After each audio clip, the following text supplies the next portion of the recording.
بقیہ حصہ سورہ وعد،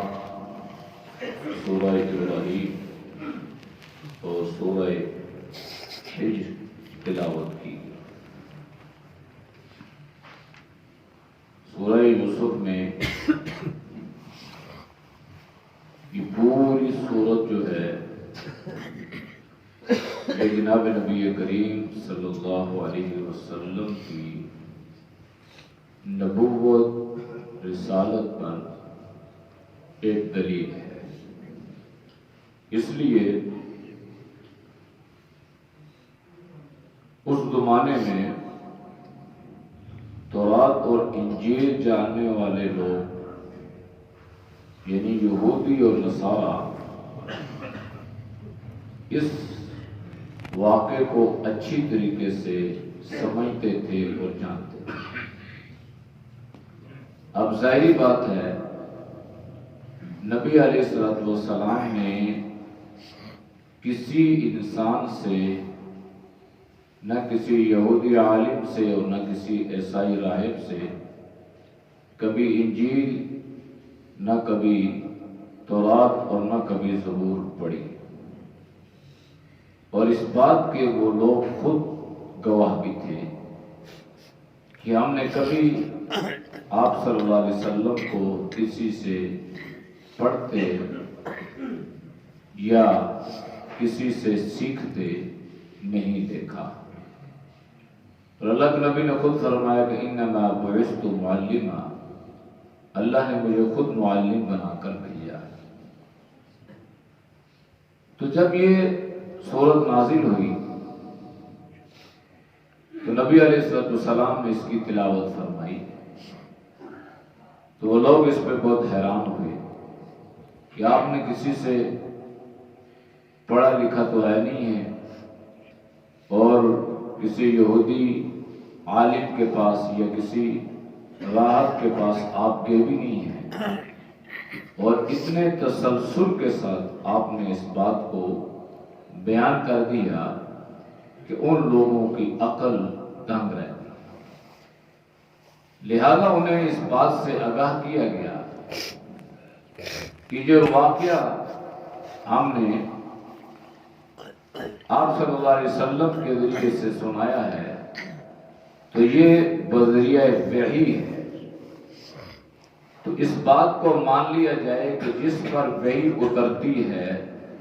وہ عام انسان نہیں ہوتا، بلکہ وہ انسانوں کا سردار ہوتا ہے اور اللہ اسے نبوت عطا کرتا ہے۔ تو لہذا اس بات کو مان لیا جائے کہ آپ صلی اللہ علیہ وسلم اللہ کے نبی ہیں، اور آپ پر اترنے والی کتاب جو ہے یہ اللہ کا کلام قرآن مبین ہے۔ اس لیے اس واقعے کو احسن القصص بھی کہا گیا۔ جتنے واقعات ہیں قرآن کریم میں، ان تمام واقعات میں سے کسی کو احسن نہیں کہا گیا سوائے اس کے۔ تو اس لیے علماء نے لکھا ہے کہ اس کو صرف ایک تناظر سے دیکھنا، جیسے بازاروں میں عمومی طور پر کتابیں ملتی ہیں، کہیں پہ لکھا دستان یوسف اور کہیں پہ لکھا ہوتا ہے عشق زلیخا، تو ایک رنگ سے یا ایک پہلو سے اس بات کو لیا گیا ہے، جبکہ اس میں صرف ایک پہلو نہیں ہے، ایک ایک آیت میں اللہ نے کئی کئی پہلو بیان کیے ہیں۔ اس میں سب سے پہلے تو اللہ نے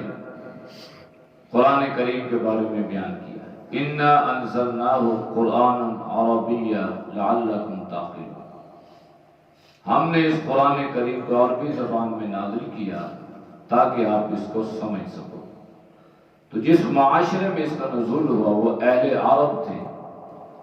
تو اہل عرب کے لیے عربی کا سمجھنا یہ آسان تھا، تو اس لیے اللہ نے فرمایا کہ یہ کسی اور زبان میں نازل نہیں کی گئی کہ اہل عرب اس زبان کو سمجھنے سے قاصر ہوتے، لہذا اہل عرب تھے تو اللہ نے اس قرآن کریم کو بھی عربی زبان میں نازل کیا۔ عربی جو ہے یہ تمام زبانوں کی سردار ہے، اور دنیا میں جتنی بھی زبانیں اب ہیں، یہ قیامت تک زبانیں جتنی بھی ایجاد ہوں گی، بولی جائیں گی، ان تمام زبانوں میں اتنی فصاحت اور بلاغت نہ پہلے تھی، نہ اب ہے، نہ بعد میں ہوگی، جتنی فصاحت اور بلاغت اللہ نے عربی زبان میں رکھی۔ اس لیے کہ اس عربی زبان کو اللہ کے ساتھ نسبت ہے۔ اس لیے ایک روایت میں نبی کریم صلی اللہ علیہ وسلم نے فرمایا کہ احب العرب بثلاث، ہمارے مسلمان اکثر جب حج یا عمرے پہ جاتے ہیں تو وہ واپس آ کر وہاں کے لوگوں کی اکثر بدخوئیاں بیان کرتے ہیں کہ جی وہ لوگ ایسے اور وہ ایسے اور وہ ایسے۔ تو اللہ کے نبی نے فرمایا کہ عرب سے 3 وجوہات کی بنا پر محبت کرو۔ آپ نے فرمایا کہ پہلے میں انا محمد عربی، کہ میں محمد عربی ہوں، تو عرب کے ساتھ ایک نسبت ہو گئی، اس نسبت کا خیال کرتے ہیں۔ اور دوسرا فرمایا کہ اللہ کا کلام قرآن کریم عربی ہے، اس نسبت کا خیال کرتے ہیں۔ اور تیسرا فرمایا کہ جنتیوں کی جو زبان ہوگی وہ عربی ہوگی، لہذا یہ 3 اہم نسبتیں ہیں، اور ان 3 اہم نسبتوں کا خیال کرتے ہوئے اہل عرب سے محبت کی جائے۔ یہ تو عمومی طور پہ ہے، لیکن اس کا مطلب یہ ہرگز نہیں ہے کہ کسی اہل عرب کو اس کے گناہ کے کام سے یا برائی کے کاموں سے اس کو نہ روکا جائے، وہ تو حکم ہے مسلمان کو، لیکن یہ عمومی طور پر مطلقاً اہل عرب کا جناب نبی کریم صلی اللہ علیہ وسلم نے بیان فرمایا۔ یہ پہلی وجہ۔ دوسرا، اس میں اللہ نے اس کو احسن القصص کہا، اور اس میں بما اوحینا الیک ھذا القرآن میں ان لوگوں کے قول کی اللہ نے تردید کر دی کہ جو اس قرآن کریم کو اللہ کا کلام نہیں سمجھتے تھے، بلکہ وہ یہ کہتے تھے ام یقولون افترا، کہ اس کو آپ نے خود ہی نعوذ باللہ گھڑ لیا ہے، خود تراش لیا ہے، خود آپ نے اس کو اپنے آپ سے ایجاد کر لیا ہے، یہ اللہ کا کلام نہیں ہے۔ اب اگر وہ اس کو اللہ کا کلام تسلیم کرتے تو پھر نبی علیہ السلام کی نبوت کو تسلیم کرنا پڑتا، لہذا نبی علیہ السلام کو نبی ماننے کے لیے تیار نہیں تھے، تو اس لیے وہ قرآن کریم کا بھی انکار کرتے تھے، اگرچہ وہ بعض لوگ دل میں اس بات کو سمجھتے تھے کہ یہ ہے تو اللہ کا کلام ہی، اس لیے کہ ہم میں سے بھی بہت سارے ایسے لوگ ہیں جو قادر الکلام ہیں، بڑے بڑے ادیب اور شعراء، محقق اور مدقق لوگ موجود ہیں، تو ان لوگوں کی موجودگی میں اس قرآن کریم کے جو چیلنج ہیں ان کا جواب نہ دینا، یہ اس بات کی دلیل ہے یہ کہ کسی انسان کا کلام نہیں ہے، اللہ کا کلام ہے۔ لیکن اس کو اس لیے تسلیم نہیں کرتے تھے کہ اگر اس کو تسلیم کیا تو نبی علیہ السلام کی نبوت ماننی پڑے گی، اس لیے اس قرآن کریم کو احسن القصص کہا گیا۔ وَإِن كُنْتَ مِن قَبْلِهِ لَمِنَ الْغَافِلِينَ میں یہ اشارہ کر دیا کہ وحی کے ذریعے سے آپ کو ان تمام حالات اور واقعات سے آگاہ کیا گیا۔ جب تک آپ پر وحی نہیں اتری تھی آپ اس واقعے سے بے خبر تھے، یہ واقعہ اتار کے اللہ پاک نے آپ کو باخبر کر دیا، اور اللہ نے حضرت یوسف علیہ السلام کے واقعات سے آپ کو آگاہ کر دیا،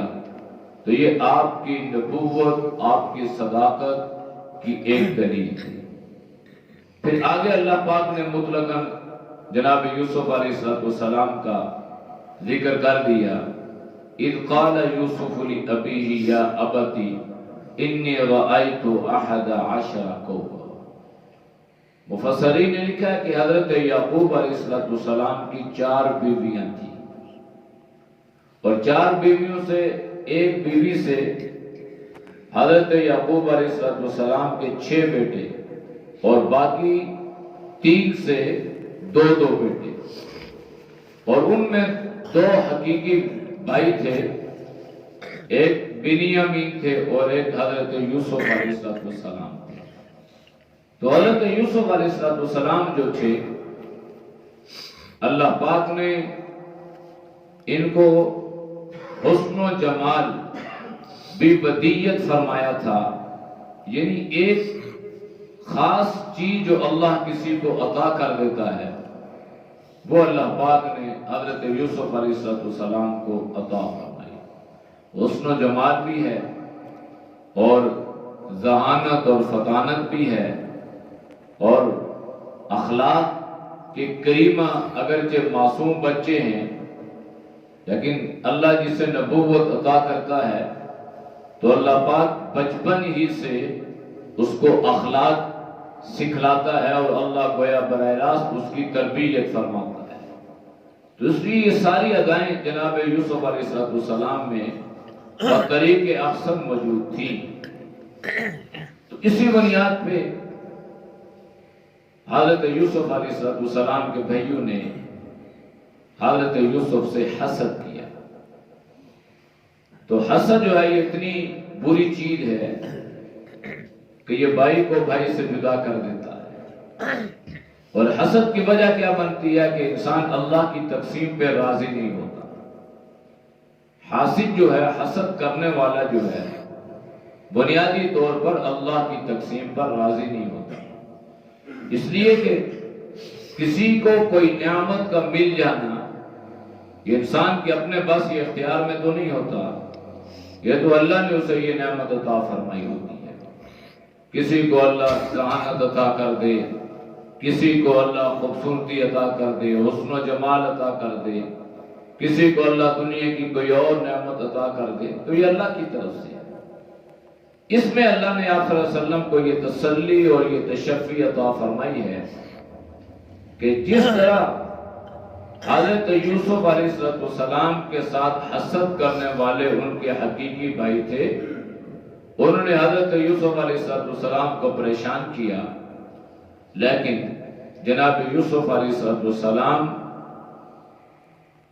صبر کا اور استقامت کا پہاڑ ثابت ہوئے۔ آپ نے عزم و استقلال کی وہ مثالیں قائم کی تو اللہ نے آپ صلی اللہ علیہ وسلم کو یہ تسلی دی ہے کہ بالآخر جس طرح آپ کو علم مشرکین اور کفار مکہ نے تنگ کیا ہوا ہے اور آپ کو اذیتیں دی جا رہی ہیں اور آپ کے راستے میں کانٹے بچھائے جا رہے ہیں اور آپ کی کمر پر اوجڑی رکھ دی جاتی ہے اور اوباش لڑکے آپ کے پیچھے چھوڑ دیے جاتے ہیں جو آپ کو مختلف ناموں سے اور تانوں سے اور مختلف القابات آپ کو دیے جاتے ہیں، تو اس ساری صورتحال سے میں آگاہ ہوں۔ آپ کے سامنے یوسف کی زندگی کا وہ پہلو کہ کس طرح اس کے حقیقی بھائیوں نے اس کے ساتھ حسد کیا اور کس طرح مارنے کی تدبیریں کی اور کس طرح اپنے باپ سے دور کرنے کی ساری کوششیں کی، لیکن کیا ہوا؟ بالآخر یہ حاسد جو ہے یہ ناکام ہو گئے، حسد کرنے والے ناکام ہوئے، ان کی ساری تدبیروں کو اللہ پاک نے ناکام فرما دیا اور جناب یوسف علیہ السلام کو اللہ نے عزت عطا فرما دی اور بالآخر اچھے دن جناب یوسف علیہ السلام کو اللہ نے عطا فرما دی۔ تو یہ زندگی کا پہلو اللہ نے آپ صلی اللہ علیہ وسلم کے سامنے بیان کیا کہ آپ کی زندگی کا یہ پہلو مکہ میں جو ہے یہ انتہائی پریشان کن ہے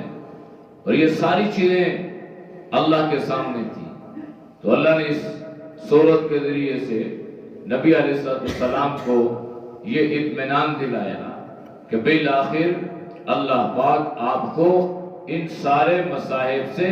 ان ساری پریشانیوں سے نجات عطا فرمائے گا اور اللہ پاک ان مکہ والوں کو اسی طرح ذلیل اور رسوا کرے گا جس طرح اللہ نے جناب یوسف علیہ السلام کے بھائیوں کو ناکام فرمایا اور وہ ذلیل ہو کے جناب یوسف علیہ السلام کے پاس۔